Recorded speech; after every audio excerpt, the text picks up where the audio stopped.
You don't feel broke because you're lazy, and you don't feel broke because you made bad decisions. You feel broke because the math simply stopped working and nobody told you. The same types of jobs that bought your parents a house, 2 cars, family vacations, and a comfortable life decades ago barely covers the rent in many cities today. Same country, same hustle, completely different outcome.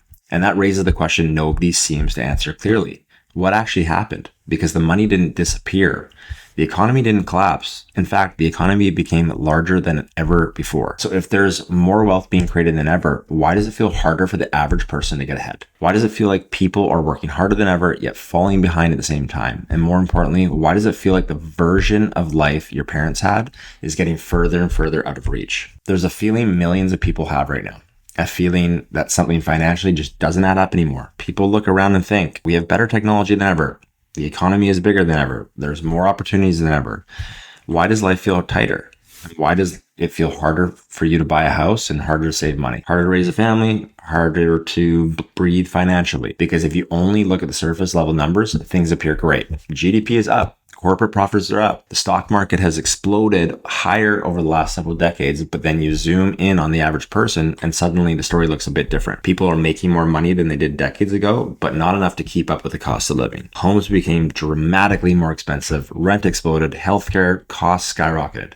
Tuition costs surged, groceries, insurance, childcare, basic living expenses all climb faster than wages for many people.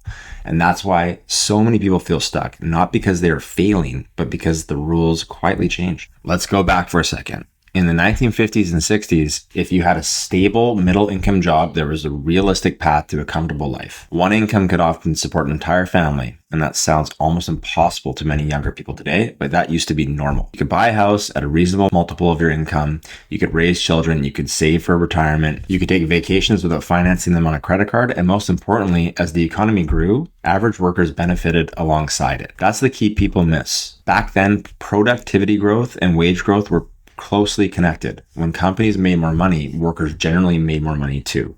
The gains from the economic growth were spread more evenly across society, and that doesn't mean life was perfect. It wasn't at all, but financially, there was a stronger relationship between the work and upward mobility.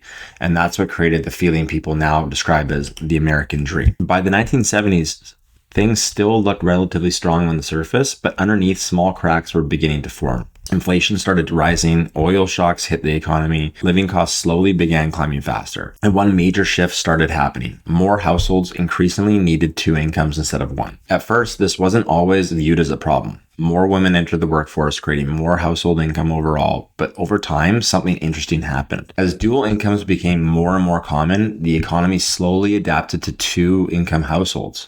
And then housing prices adjusted upwards, as well as living costs. And eventually what once felt like extra income became necessary income. That's a massive shift because decades earlier, a single middle-class income could often provide stability. Now, 2 incomes increasingly became required just to maintain the same standard of living. Then came the 1980s, and this is where one of the biggest economic shifts in modern history quietly began. Before this period, when productivity increased, workers generally shared the benefits, of course. But after this period, the relationship started breaking apart. The economy kept growing, technologies improved, businesses became more efficient, and corporate profits exploded. But wage growth for the average workers began slowing dramatically compared to the previous decades. Meanwhile, a larger percentage of economy gains started flowing towards executives, shareholders, and top earners.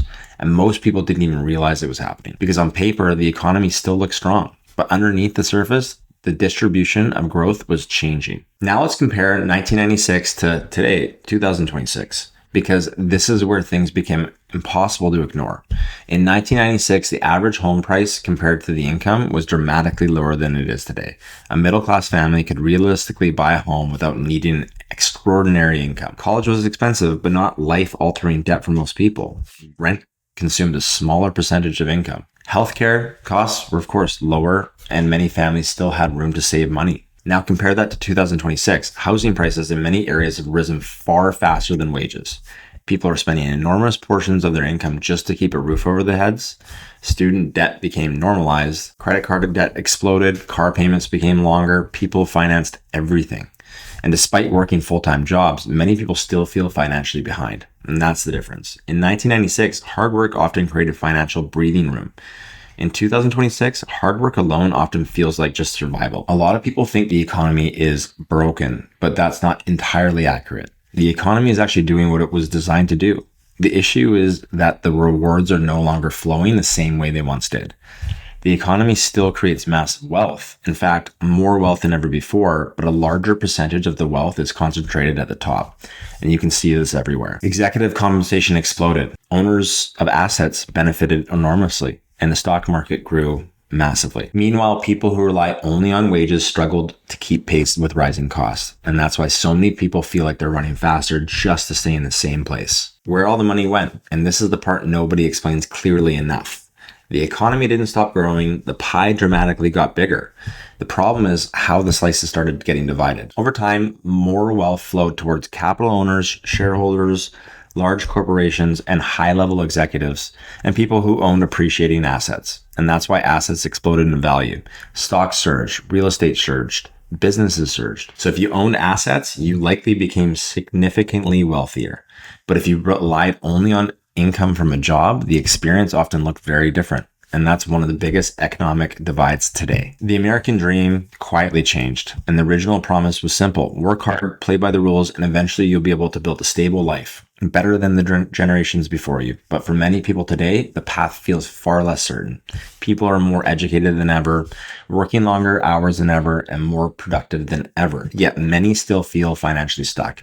That doesn't mean success is impossible. Far from it, but it doesn't mean the environment has changed. And pretending the economy still works like it did decades ago can actually hurt people financially, because the strategies that worked in 1975 don't always work the same way as it does today in 2026. So is there still opportunity? Yes, absolutely. But the opportunity shifted. Today, ownership matters more, skills matter more, and adaptability matters more. Understanding technology matters more, and understanding investing matters more. Understanding leverage matters more, because people who tend to win in modern economies are often the people who own assets, business systems, or scalable skills. That's the adjustment many people are slowly realizing. The game has changed.